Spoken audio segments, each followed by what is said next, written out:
Welcome to Strider Trees. Today I want to talk to you guys about my last year of using the new Milwaukee top handle. It's been my primary and I've used it a lot, put it through its paces. I want to tell you the good, the bad, the ugly, and give you the lowdown, so stick around.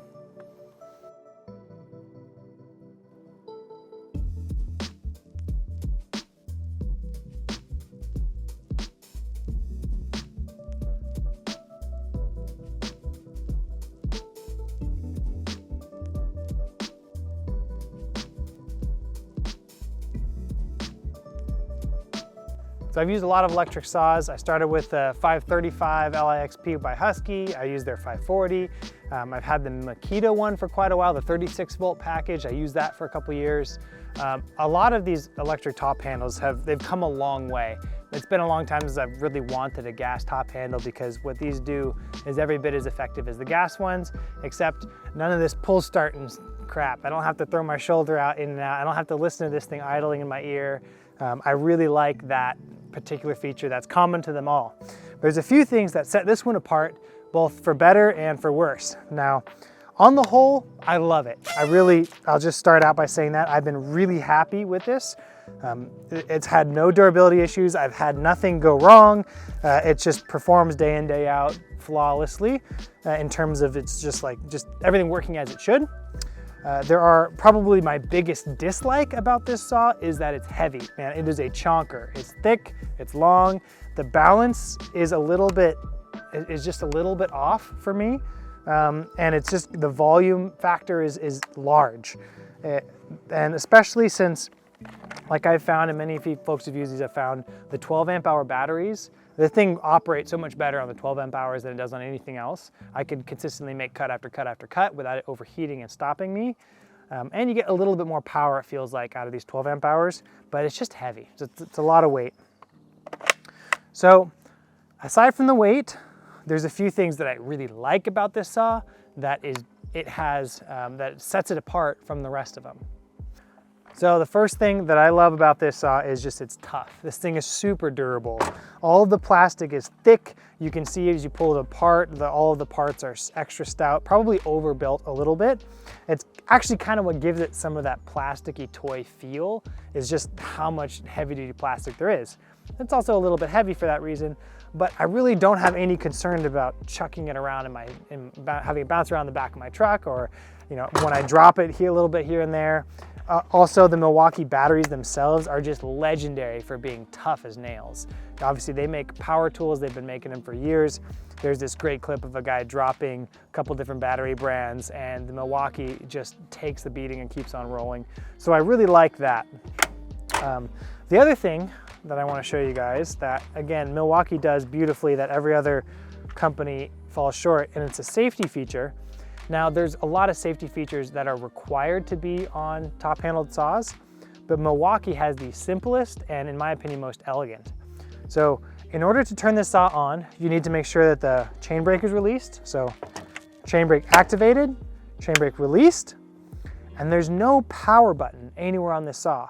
Once the safety is moved forward and then this trigger is pulled, I'll get out of the way here, it's on. That's it. No power button. The chain brake itself serves as the power button. Obviously, it won't activate when the chain brake's on or if the battery's out. But I love that. I can't tell you how many times I've finagled with the power button when I'm trying to make a cut and I think everything is good, and I check the power, then I check the chain brake, and one or the other is not right. I just want the thing to turn on and go, and Milwaukee does that. I just love that about this saw. Also, this particular lever is tougher than it looks. I haven't had any cracks or damage to it.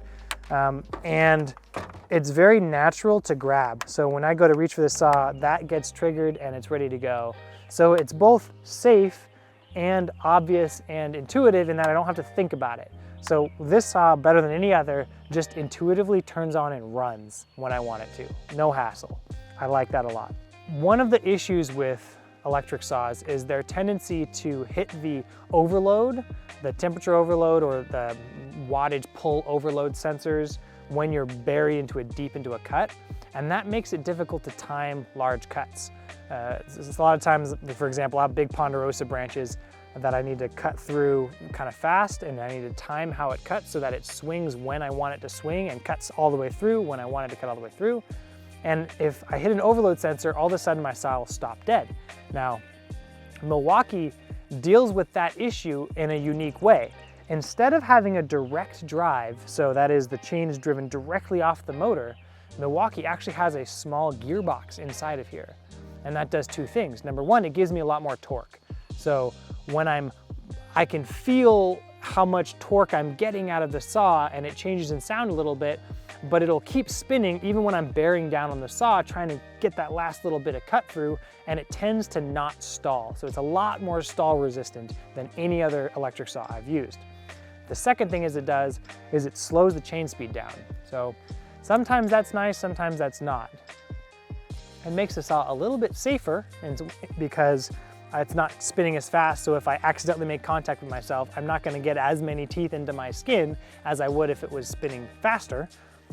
But it also tends to not kind of zip through light, small material quite as effectively. So if I'm cutting really narrow branches on the small pruning, it kind of wants to bounce off of them. It can feel a little bit more chattery, and it doesn't just zip, zip, and nip them off, making more small bites than fewer larger bites. So there's a little bit of a trade-off, a little bit of a downside to that reduction in chain speed.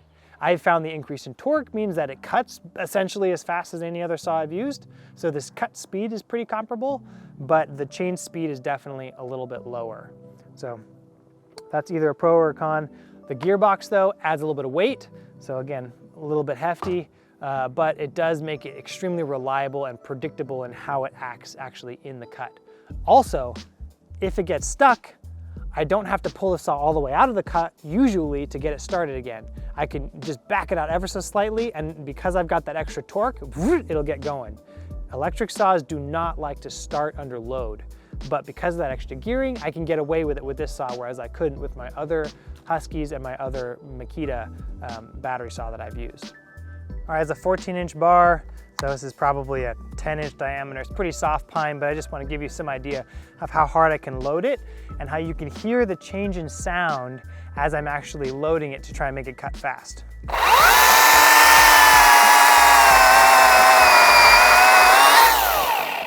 See, I put a lot of pressure on there, and you can see it just cut right through really quickly. Hearing that change just a little bit. Try it again.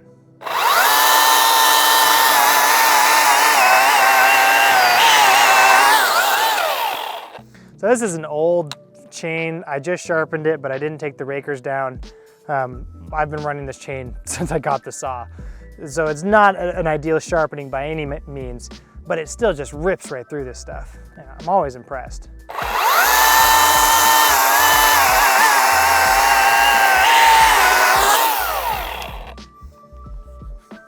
Yeah, it's got some serious torque. I've found that the oiler doesn't work as well as I would like sometimes.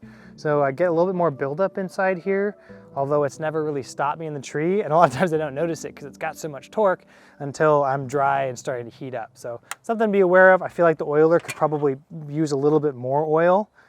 So one of the downsides to this saw and the gearbox it's got makes it harder to rotate the chain. It doesn't free spin, but it's not that big of a deal I've found, because I'll just, after I finish a tooth, I'll put the file in the tooth and pull, and I find I can spin it well enough. And I kind of like that it holds it in place better when I'm actually filing. The chain doesn't want to spin on me.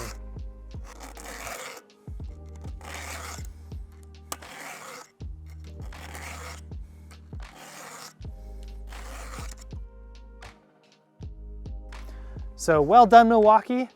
The design is beautiful. I think it's a great entry into the tree world. Definitely a pro level saw. I would recommend. I've been super happy with it. I'll probably buy another one when I need it comes time. And I can't wait to see the Mark II. And can't wait to see how it holds up against the Husky, the 542. I've heard great things about that saw as well. So that video should be coming soon as well. Thanks for joining me. Catch you next time. Climb safe.